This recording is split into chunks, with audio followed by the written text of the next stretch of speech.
मसीह में सभी विश्वासी भाई बहनों को फिर एक बार जय मसीह की। और आइए जिस विषय पर हम बात कर रहे हैं, दूसरा तीमुथी दूसरा अध्याय तीसरा वचन, मसीह यीशु के अच्छे योद्धा के समान दुख उठा। और फिर इस विषय को लेकर हम इफिसियों की पत्री से बात करते हुए इफिसियों की पत्री 6वां अध्याय 18 वचन से प्रार्थना के बारे में सीख रहे हैं। आज हम प्रार्थना के एक बहुत ही उच्च स्तर की विषय में बात करेंगे, जिसको हम मध्यस्थी की प्रार्थना कहते हैं। और उसके लिए हम पढ़ेंगे यहेजकेल की किताब 22वां अध्याय 30 वचन। मैंने उनमें ऐसा मनुष्य ढूंढना चाहा जो बाड़े को सुधारे और देश के निमित्त नाके में मेरे सामने ऐसा खड़ा हो कि मुझको उसको नाश न करना पड़े, परंतु ऐसा कोई न मिला। इस वचन के अनुसार परमेश्वर खुद भी एक ऐसे व्यक्ति को ढूंढ रहा है जो बाड़े के जगह पर खड़ा होकर उससे विनती करे। मध्यस्थी इस शब्द का सीधा अर्थ है जो लोग न्याय के अधीन हैं और जो बचाने वाला परमेश्वर है, इसके बीच में खड़े रहकर परमेश्वर से प्रार्थना करने वाले लोगों को हम कहते हैं मध्यस्थी करने वाले। जो नाश हो रहे हैं, जो दंड के अधीन हैं, लेकिन परमेश्वर जो उनको बचा सकता है, तो परमेश्वर से उनको बचाने के लिए जो दुआई देता है, प्रार्थना करता है, विनती करता है, उसको कहते हैं मध्यस्थ, या उसको कहते हैं मध्यस्थी की प्रार्थनाएं। आइए कुछ उदाहरणों को देखेंगे। सबसे पहले गिनती की किताब 16वां अध्याय, अगर आप इस पूरे अध्याय को पढ़ेंगे, यहाँ मूसा और हारून जो परमेश्वर के चुने हुए अगुवे हैं, उनकी अगुवाई को लेकर और उनके अधिकार को लेकर कुछ लोगों ने उनके खिलाफ विद्रोह किया है, बगावत की है। और इस घटना को अगर आप बाद में पढ़ें तो 16वां अध्याय 41 वचन को अगर आप पढ़ें, वहाँ ऐसा लिखा है, दूसरे दिन इजराइलियों की सारी मंडली यह कहकर मूसा और हारून पर बुड़बुड़ाने लगी, यहोवा की प्रजा को तुमने मार डाला है। इस वचन के अनुसार जो उन लोगों ने विद्रोह किया था, जिन लोगों ने मूसा और हारून के अगुवाई या अधिकार के खिलाफ विद्रोह किया था, उन लोगों को दंड मिला।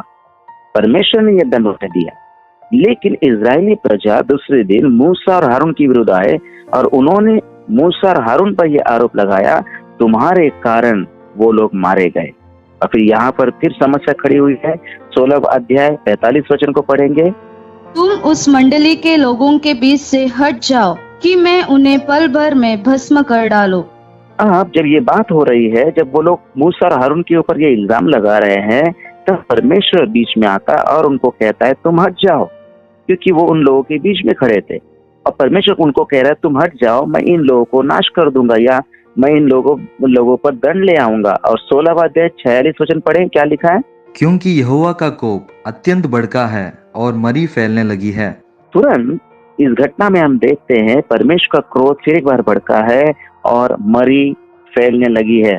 दंड आया और लोगों की मौत होने लगी है। और तब 16वां अध्याय 43 और 48 वचन हमें ये बताता है, मूसा की आज्ञा के अनुसार हारून धूप दान लेकर मंडली के बीच में दौड़ा गया और यह देखकर कि लोगों में मरी फैलने लगी है, उसने धूप जलाकर लोगों के लिए प्रायश्चित किया और वह मुर्दों और जीवितों के मध्य में खड़ा हुआ, तब मरी थम गई। इस वचन से हमें यह सीखने मिलता है, हारून धूप दान में धूप लेकर मरे और जीवितों के बीच खड़ा हुआ। इसे ही कहते हैं मध्यस्थी। ये धूप दान, बाइबल में धूप दान ये प्रार्थना को दर्शाता है। और हारून मूसा के कहे अनुसार जब उस मरे और जीवितों के बीच में खड़ा हुआ, धूप दान लेकर प्रायश्चित किया, प्रार्थना की, परमेश्वर से दुहाई दी, और तब मरी थम गई। ये एक उदाहरण हम मध्यस्थी के बारे में सीख सकते हैं। और ये उदाहरण हम इस प्रकार ले सकते हैं कि हमें अपने विरोधियों के लिए मध्यस्थी करनी चाहिए। आइए दूसरे उदाहरण पर चलते हैं, और ये आपको मिलेगा एस्तर की किताब में। हम पूरे अध्याय को नहीं पढ़ेंगे। यहाँ पर हामान नाम का एक व्यक्ति है जो यहूदियों को मार डालने का षड्यंत्र रचता है, और मोर्देकै नाम का एक धर्मी व्यक्ति है जो कि एस्तेर का रिश्तेदार है। एस्तेर रानी होने के नाते मोर्देकै उसको संदेशा भिजवाता है कि तुझे कुछ करना होगा, क्योंकि तू रानी है और तू अपने लोगों को बचा सकती है। और तब एस्तेर की किताब 4 अध्याय 15 और 16 वचन। तब एस्तर ने मुर्दकाई के पास यह कहला भेजा, तू जाकर शूशन के सब यहूदियों को इकट्ठा कर और तुम सब मिलकर मेरे निमित्त उपवास करो। 3 दिन रात न तो कुछ खाओ और न कुछ पियो, और मैं भी अपने सहेलियों सहित उसी रीति उपवास करूंगी। और ऐसे ही दशा में मैं नियम के विरुद्ध राजा के पास भीतर जाऊंगी, और यदि नाश हो गई तो हो गई। एस्तेर के इस वाक्य को आप ध्यान से दे, मैं नाश नियम के विरुद्ध मैं जाऊंगी, और अगर मैं नाश हो गई तो हो गई। जिन दिनों की ये घटना है, उन दिनों में जब तक राजा न बुलाए रानियां राजा के पास नहीं जा सकती थी।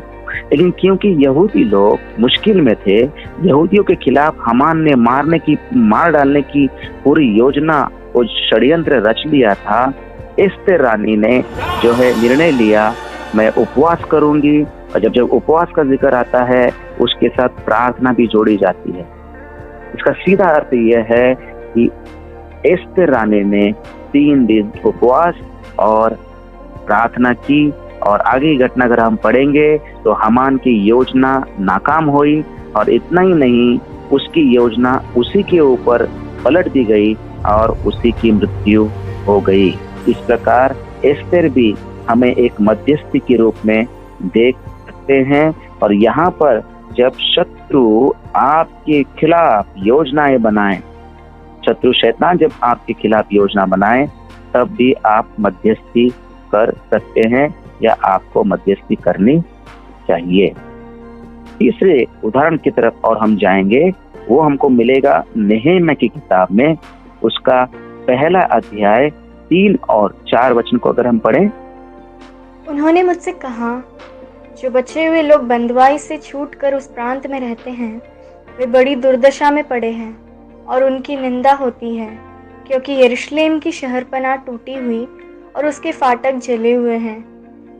ये बातें सुनते ही मैं बैठकर रोने लगा और कुछ दिनों तक विलाप करता और स्वर्ग के परमेश्वर के सम्मुख उपवास करता और यह कहकर प्रार्थना करता रहा। यहाँ पर नेहेम्या हमको दिखाई देता है जो यरूशलेम की दुर्दशा को देखकर रोता है। थोड़े इतिहास अगर आपको समझना हो तो नेहेम्या इस समय फारस का जो राजा है, जो यहूदी वहां पर गुलाम बनकर गए हैं, कि नेहेम्या एक अच्छे स्तर पर काम कर रहा है। और वो फारस के राजा ने यहूदियों को फिर एक बार यरूशलेम जाने की आज्ञा दी है। कुछ लोग चले गए हैं और नेहेम्या यहाँ रहकर वहाँ की जो है खबर निकालता है। तब उसे पता चलता है कि जो लोग लौट कर गए हैं अपने राष्ट्र में, इजराइल राष्ट्र में, वहाँ के लोगों की स्थिति सही नहीं है। इसीलिए वो जो है उनके लिए प्रार्थना और उपवास करता है। और 5 और 6 वचन अगर हम पढ़ेंगे तो नेहेम्या अपने लोगों के लिए परमेश्वर से माफी मांगता है। जो पाप उन्होंने किए हैं उसको वो कबूल करता है, अपने ऊपर लेता है और उनसे परमेश्वर से माफी मांगता है। इस प्रकार से नेहेम्या को भी हम मध्यस्थी करते हुए देखते हैं। और उस 1 अध्याय 11 वचन अगर हम पढ़ें, वहाँ ये लिखा है, हे प्रभु, विनंती है कि तू अपने दास की प्रार्थना पर और अपने उन दासों की प्रार्थना पर जो तेरे नाम का भय मानना चाहते हैं कान लगा, और आज अपने दास का काम सफल कर और उस पुरुष को उस पर दयालु कर। इस प्रार्थना में नेहेम्या परमेश्वर से मध्यस्थी करते हुए ये कहता है कि जो अधिकारी है, जो राजा है, उसका फेवर, उसकी कृपा उस पर होने दे, ताकि आगे जो वो करना चाहता है उसमें उसको राज्य की मदद मिले। और इसका परिणाम हुआ 6वां अध्याय 15 वचन, एलूल महीने के 25वें दिन को अर्थात 52 दिन के भीतर शहरपनाह बन गई।